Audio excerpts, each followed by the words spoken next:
तो नारद जी ने उनमें विचार किया कि मैंने सारे वेद सुना दिए, वेदांत सुना दिए, और गीता पाठे मुहुर मुहुर बार बार गीता पाठ किया, लेकिन फिर भी इन ज्ञान वैराग्य को कोई भी लाभ नहीं हुआ।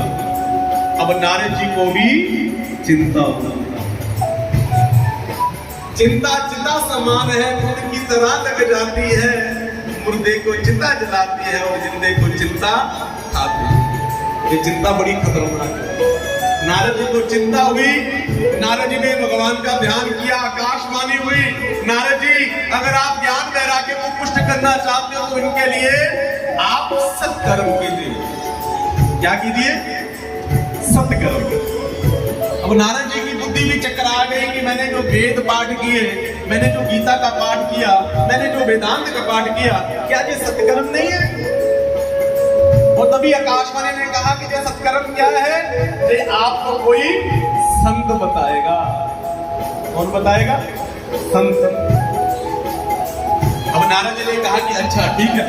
तो नारद जी ने खोज प्रारंभ की।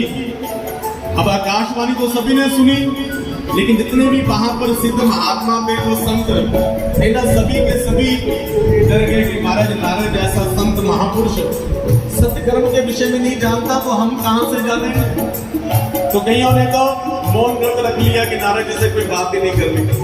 अब किसी ने नारद जी के सामने हाथ जोड़ दिए कि महाराज अगर आपको नहीं पता तो हमें कैसे पता। तो नारद जी ने कहा कि जब पृथ्वी के ऊपर मुझे इसका समाधान नहीं मिला तो मैंने कहा कि जाते हैं जाकर के नर नारायण भगवान से बद्री वैशाल में जाकर के पूछ करके आते हैं।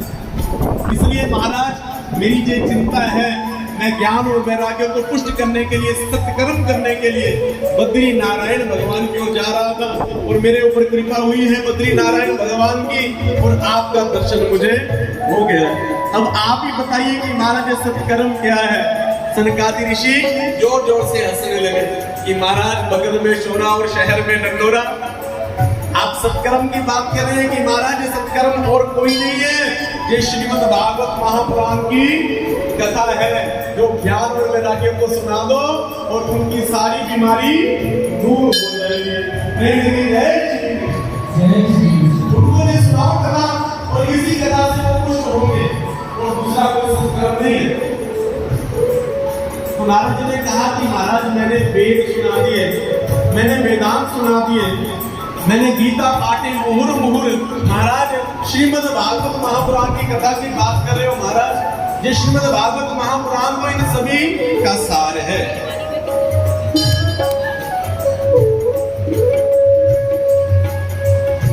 भागवत से क्या होगा? सनकादि मुस्कुराए और कहने लगे कि मुझे एक बात बताइए, आप कहते हो कि भागवत सभी वेदों का, पुराणों का सार है, दूध का सार क्या होता है?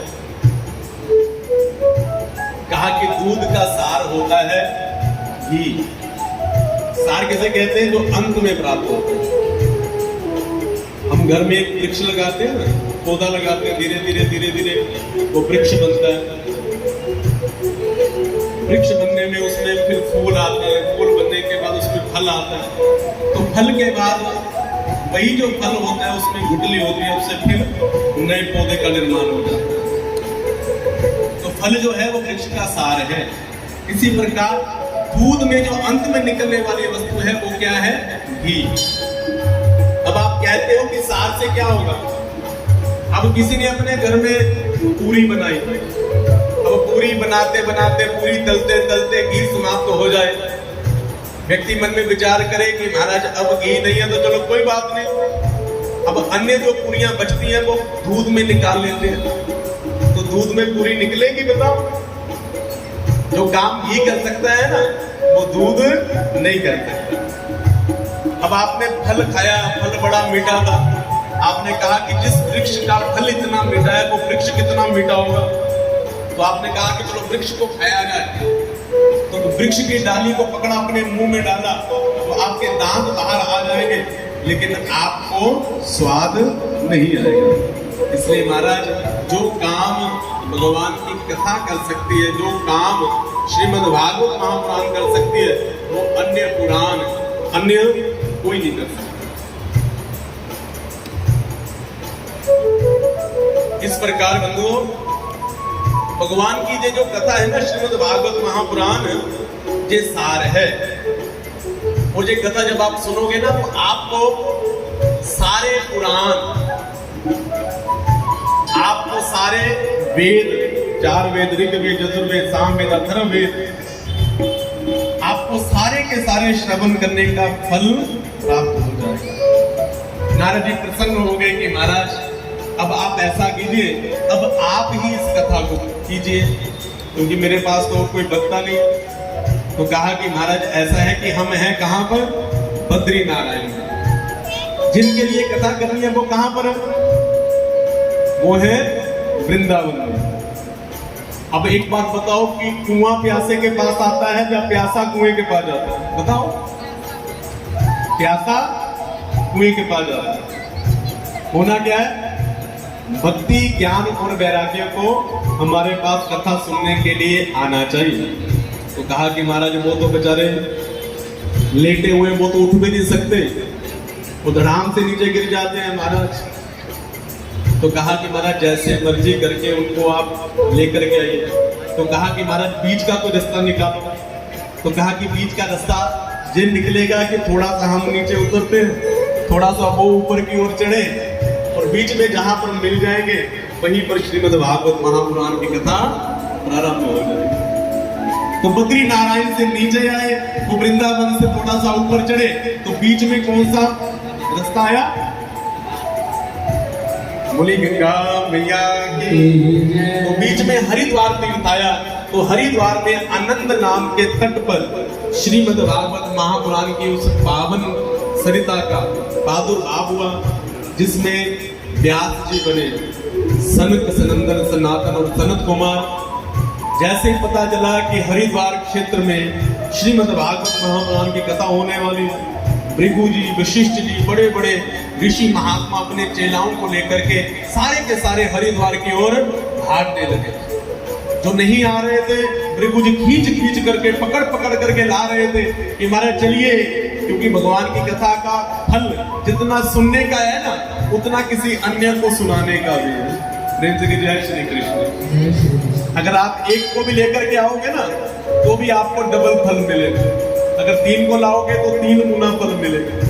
इसलिए भगवान की कथा में ज्यादा से ज्यादा अपने मित्र गणों को, अपने सहयोगियों को बुलाइए और भगवान की कथा सुनाइए। और महाराज ऐसा चमत्कार हुआ कि अभी भगवान की कथा का महात्म्य ही प्रारंभ हुआ था, और ज्ञान और वैराग्य उठ करके नाचने लगे, नृत्य करने लगे। कुत्ती भी अपने पुत्रों को देख करके झूम झूम करके नाचने लगे। ब्रज के नंद लाला श्री राधा जो के सांवरिया, ब्रज के नंद लाला श्री राधा जो के सांवरिया, सब दुख दूर हुए जब तेरा नाम लिया, सब दुख दूर हुए जब तेरा नाम लिया। ब्रज के नंद लाला श्री राधा जो के सांवरिया, ब्रज के नंद लाला श्री राधा जो के